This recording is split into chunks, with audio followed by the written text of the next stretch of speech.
conosco. Ele está no meio de nós. Proclamação do Evangelho de nosso Senhor Jesus Cristo segundo Marcos. Glória a vós, Senhor. Jesus estava passando por uns campos de trigo em dia de sábado. Seus discípulos começaram a arrancar espigas enquanto caminhavam. Então os fariseus disseram a Jesus: olha, porque eles fazem dia de sábado o que não é permitido? Jesus lhe disse: por acaso nunca lestes o que Davi e seus companheiros fizeram quando passaram necessidade e tiveram fome? Como ele entrou na casa de Deus no tempo em que Abiatar era sumo sacerdote, comeu os pães oferecidos a Deus e os deu também aos seus companheiros. No entanto, só aos sacerdotes é permitido comer esses pães. E acrescentou: o sábado foi feito para o homem, e não o homem para o sábado. Portanto, o Filho do homem é Senhor também do sábado. Palavra da salvação. Glória a vós, Senhor. Marcos 2, 23 a 28. Sempre bom refletir o Evangelho do dia, trazendo para hoje, né? O que nós podemos viver desse Evangelho. Jesus estava passando por uns campos de trigo, então o contexto é esse. Jesus ele sempre caminha, ele passa, ele anda, a vida é um caminhar, né? A palavra sínodo quer dizer caminho, em comum. Em comum, mas é um caminho. Então lá tinha esses campos de trigo em Israel, na Galileia. Só que era o dia de sábado, e nesse dia os fariseus diziam que não se podia fazer nada, né? Porque eles interpretavam a lei de Deus ao pé da letra. O Gênesis fala que Deus criou tudo em 6 dias e descansou no 7º. Então eles pegavam isso ao pé da letra, né? Deus descansou no 7º dia, que é o sábado. Depois de sexta, sábado é o 7º dia. Então nesse dia eles não faziam nada.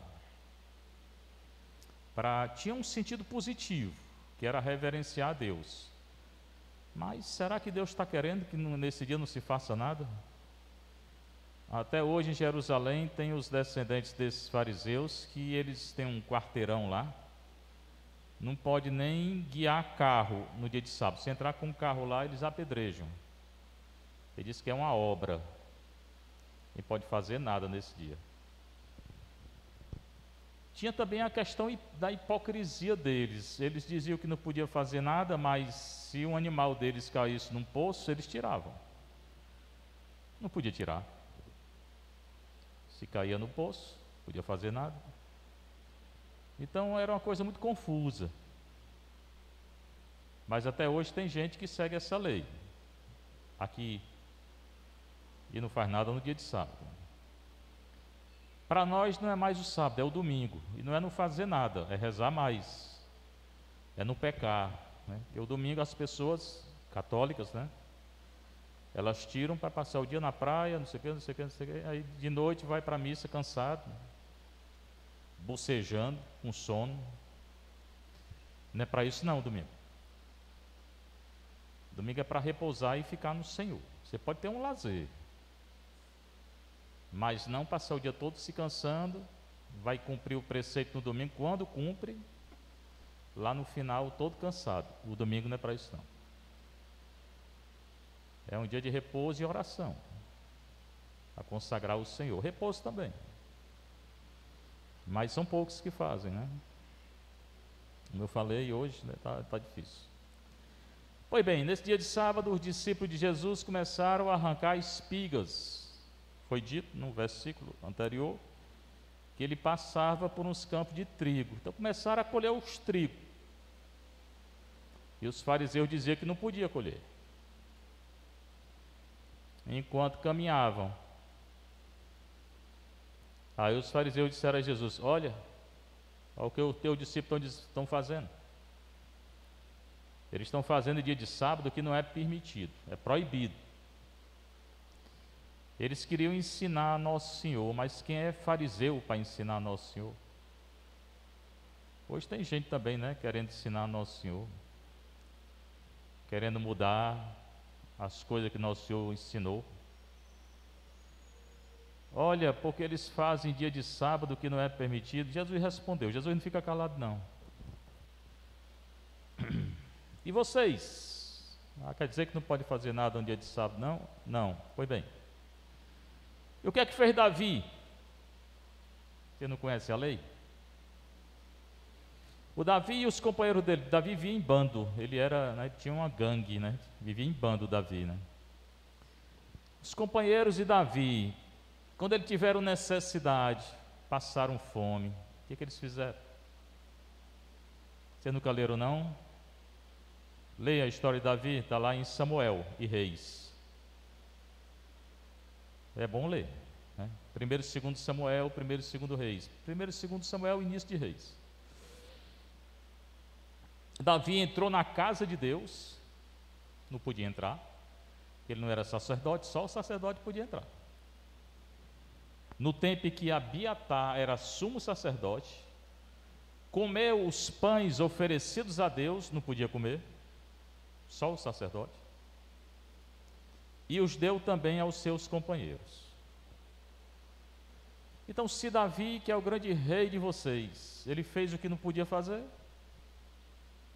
vocês estão criticando porque os meus discípulos estão pegando espiga no dia de sábado? Quem são vocês?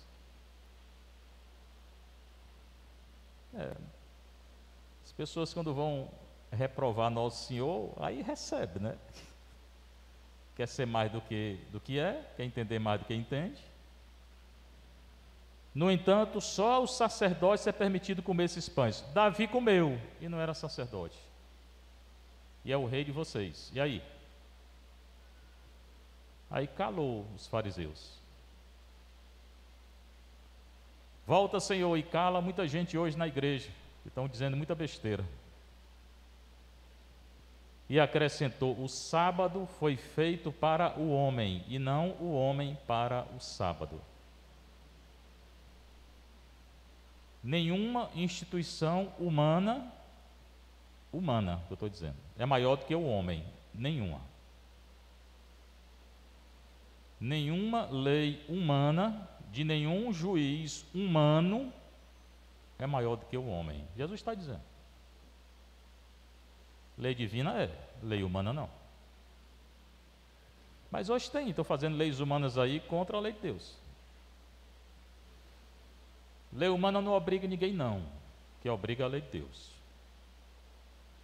Se a lei humana é de acordo com a lei divina, aí eu sigo. Se não é, eu mesmo, Fernando, não sigo não.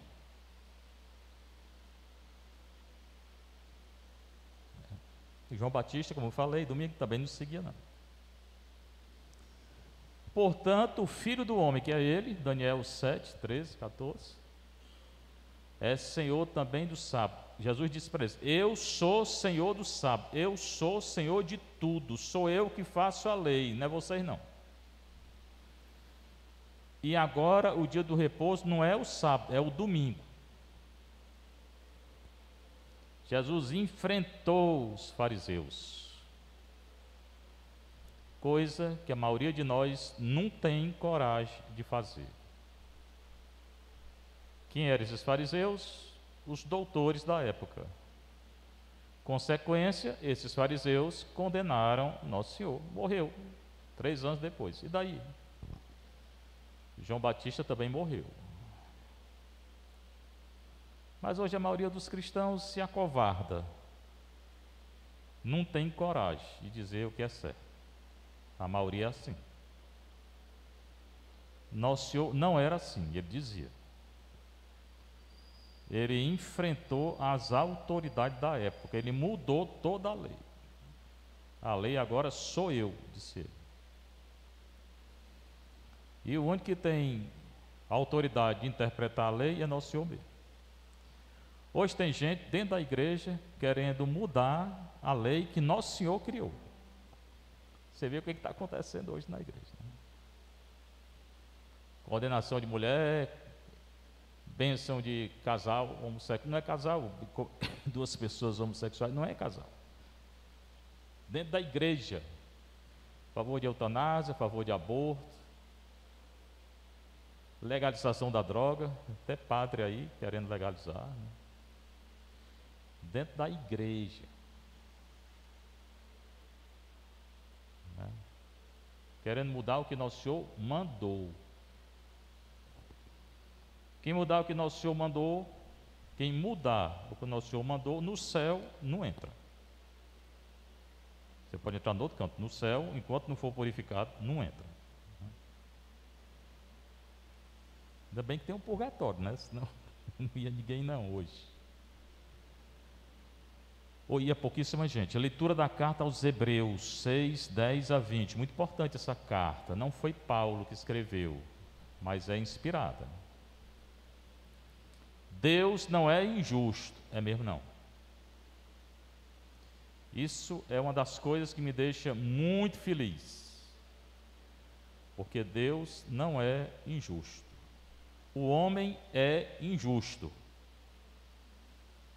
A sociedade, muitas vezes, é injusta.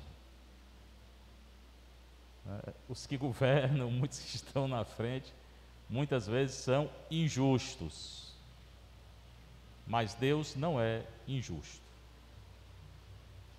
E a injustiça feita aqui, Ele vai consertar. Até porque essa vida passa, né? Ninguém vai ficar aqui para sempre. Então, o verdadeiro julgamento, quem vai dar é Ele. O juízo, o julgamento é Ele que vai fazer. Quem for injusto aqui, vai responder. Então, Deus não é injusto. Então, isso me deixa muito tranquilo. Para esquecer aquilo que estáis fazendo e a caridade que demonstraste em seu nome. Ele não é injusto nem para julgar o injusto, nem para julgar o justo. Se você está fazendo o bem, você vai receber a recompensa do bem que você está fazendo. Quem está fazendo o mal recebe a paga pelo mal. Essa é a justiça de Deus. Aqui ele fala da caridade. Caridade salva. E ela cobre uma multidão de pecados, segundo Tiago.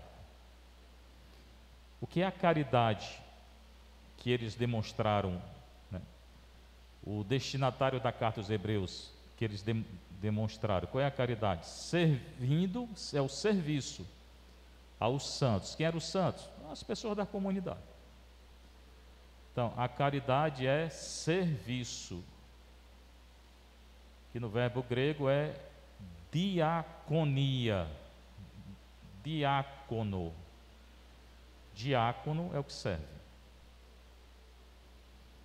Mas desejamos que cada um de vós mostre até o fim esse mesmo empenho. Não é só praticar a caridade um dia, no outro não, é todo dia. É viver a caridade. Pela plena realização da esperança. A caridade leva à esperança. Quem vive na caridade tem esperança. E uma das coisas que nós mais necessitamos hoje é a fé, como disse Bento, e a esperança. Quem vive com esperança, vive muito bem. Mas as pessoas hoje perderam a esperança. E muitos e muitas tiram a própria vida. Tirar a própria vida é um pecado contra a esperança. Consequentemente, contra o Espírito Santo, que ele é a esperança. Não quer dizer que está no inferno, porque se a pessoa se arrependeu, né, pode se arrepender, pode ainda. Antes de passar, naquele momento de passar para Deus, se ela se arrependeu. Mas essencialmente é um pecado contra a esperança. Não vê mais saída. Tem também a questão da doença, é uma doença também, né? Essa plena realização da esperança só vai acontecer em Cristo, no céu, mas começa aqui na terra. Para quem? Ele falou, para quem vive a caridade. para não serdes lentos à compreensão. Muitos hoje são lentos à compreensão, não entendem as coisas de Deus, só entendem as coisas terrenas. O mundo vive na terra. O problema é que muitos cristãos também vivem como avestruz, com a cabeça enfiada na terra. É o cristão avestruz, né? Muitos, né? Com o pé em Deus, com o pé no mundo. Deus não quer. Ou é dele ou não é. Para não seres lentos à compreensão, mas imitadores daqueles que pela fé, o Bento falou, e a perseverança, não é só ter fé não, é perseverar. Mesma coisa, não é só ter fé um dia, no outro se afogar em depressão, em tristeza, não, é ter fé todo dia. Como é que eu consigo? Oração, confissão, adoração, missa, caridade, jejum, dizer a verdade, ler a palavra, a arma é essa. Pela fé e esperança se tornam herdeiros das promessas. Promessa quem? Abraão, Isaac, Jacó, os pais de Israel, porque a nossa fé começa nos judeus. Não temos que seguir o Antigo Testamento não, mas a nossa fé começa em Abraão. Nós somos filhos de Abraão.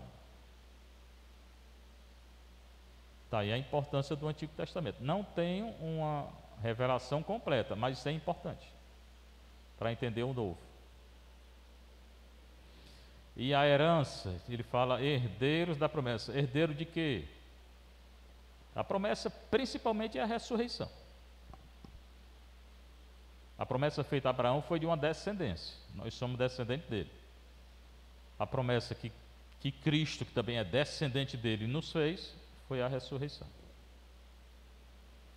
Pois quando Deus fez a promessa a Abraão, acabei de falar, não havendo alguém maior por quem jurar, jurou por si mesmo. Não tem ninguém maior do que Deus. Quando ele prometeu a Abraão que ia fazer dele uma grande posteridade, acabou, ele jurou por ele mesmo. E ele fez. E Abraão já era velho, e a mulher também muito velha. Depois ela tem um filho, só um. Desse filho nasce 2. De um desses 2 nasce 12. Aí começa as 12 tribos de Israel. E Jesus descende de uma dessas tribos, Judá. E nós descendemos de Jesus.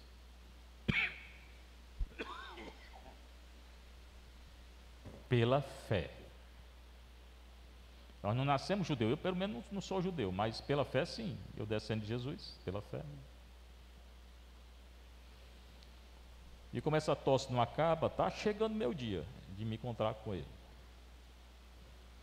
Todo dia eu digo, me leva, Senhor, pelo amor de Deus, né? Quero mais tossir não, né? Então Deus, Ele jurou por Ele mesmo. Eu te acumularei de bênçãos e te multiplicarei em grande número. Eu farei de ti uma grande descendência. Foi a promessa. E fez. Quantos bilhões de católicos ao longo da história? Tudo é descendência de Abraão. Não é mais descendência segundo a carne, é descendência segundo o Espírito. Pneumáticos.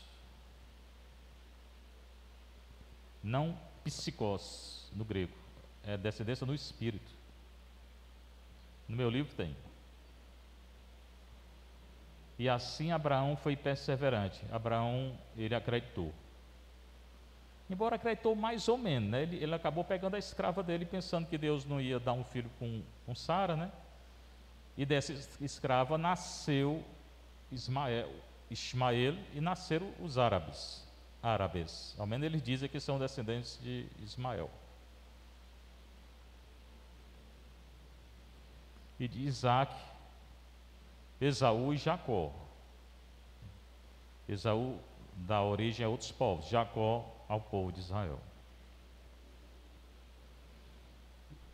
Então Abraão, pela perseverança, alcança a promessa. Nós só vamos alcançar a ressurreição pela perseverança. E hoje é tempo de perseverança, porque tem muita perseguição. E, tenho que dizer, vai continuar, ou vão continuar as perseguições. Não vejo maneira de parar agora, não, pelo contrário. Acho que vai aumentar. Tanto a igreja como fora da igreja. Guerras, doenças e também dentro da igreja. Os homens juram por alguém mais importante. É verdade, todo mundo só quer jurar por quem é importante, né? E a garantia do juramento põe fim a qualquer contestação. Depende do juramento, na verdade, humano, né? Mas nós não, nem Abraão. Nós não precisamos de um homem, não. Por quê? Porque Deus jurou por ele mesmo. Então, eu não preciso do juramento de um juiz, de um deputado, de um senador. Eu não preciso, não. Para ser salvo, não. Tem gente que precisa para encontrar um emprego, né? Mas para ser salvo, precisa não, pessoal. Não precisa de deputado, senador para ser salvo, não. Nem de juiz. Precisa só de Deus para ser salvo. E pedir perdão dos pecados. Confissão e comunhão. Por isso, querendo Deus demonstrar com mais firmeza aos herdeiros da promessa o caráter irrevogável da sua decisão, interveio com o juramento. Ele repete: Deus jurou por ele mesmo, prometendo a descendência a Abraão. São dois atos irrevogáveis de Deus. O que Deus promete, Ele faz. Aqui entram a bênção e a maldição. Quem Deus abençoa, está abençoado por resto da vida. Quem amaldiçoa, está amaldiçoado por resto da vida. Satanás está amaldiçoado. Tem salvação para ele? Não tem. Mas se ele se arrepender? Não tem. Ele não vai se arrepender. Por isso que ele quer a perdição da humanidade e da igreja. Se ele prometeu a Abraão e a Israel, se entregou a Israel a promessa, a aliança, a lei, ele não tira não, e nem tirou. Israel continua o povo escolhido. Leia Romanos, você vai entender. Leia Paulo, que ele fala isso. Israel continua sendo o povo escolhido por Deus. Por quê? Porque ele escolheu. Certamente o novo Israel é a igreja, mas o antigo Israel continua sendo escolhido por Deus, porque Deus escolheu e ele não volta atrás. Então, quem ele abençoar, está abençoado. Quem amaldiçoar, está condenado. Por enquanto, condenado só o Satanás, porque ele nos dá a capacidade de pedir perdão. Mas se não pedir perdão e reconhecer, vai ser condenado. Nós temos essa possibilidade até morrer, até encontrar-se com ele.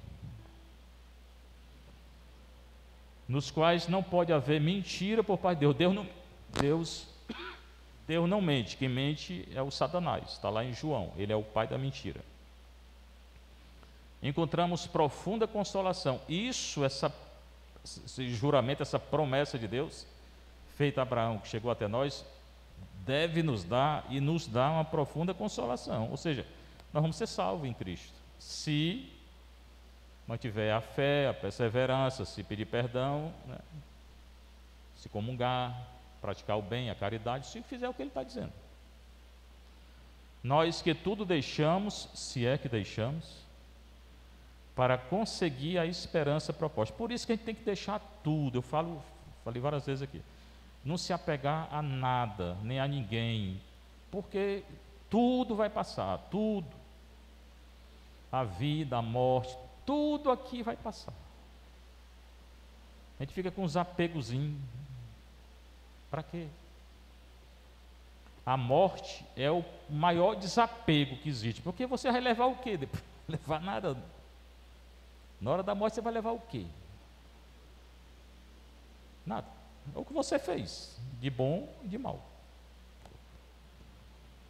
A esperança, com efeito, é para nós qual âncora da vida. Aí ele termina dizendo isso. Volta para a esperança. Volta a dizer, peça essa virtude que é muito importante hoje.